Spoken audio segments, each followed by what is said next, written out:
આ રસ્તો ખૂબ ખરાબ છે ને સાહેબ. અમારે મુસાફરો રિક્ષામાં કોઈ બેસતો નથી પેસેન્જર રેડી. 10 મિનિટનો રસ્તો છે, 10 થી 15 મિનિટનો, પણ પોણી કલાક થાય છે. એટલે કોઈ આ રિક્ષામાં કોઈ બેસવા ખુશી નથી અત્યારે.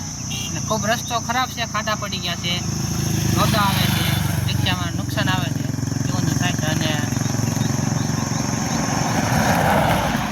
રિક્ષામાં ઘણો વાંધો આવી જાય છે. કોઈ પંચર પડે, કોઈ મવડાઈ જાય.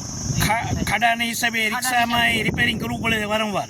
વારંવાર પણ કોઈ ચેન ખડી જાય, કોઈ એક્સલ ફરી જાય છે, એવું બધું થાય છે. બરાબર. અને કોઈ દૂરનું ભાડું હોય તો નથી થતું એવું. કોઈ લોટિંગમાં નથી ચાલતી, કાંઈ લોટિંગ ભરવી તો આમાં હાલે નહીં. રસ્તો ખરાબ છે એટલે. અને કેટલા વર્ષોથી રોડનું કાંઈ કામ કોઈ કરતા નથી.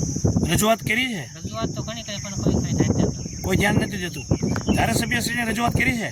ધારાસભ્યને કરીએ છીએ, પણ અમારી માંગણી એવી છે કે રસ્તો તમે કરી ગયો સારો તો અમારે વાંધો ન આવે. તો રિક્ષાવાળાને જો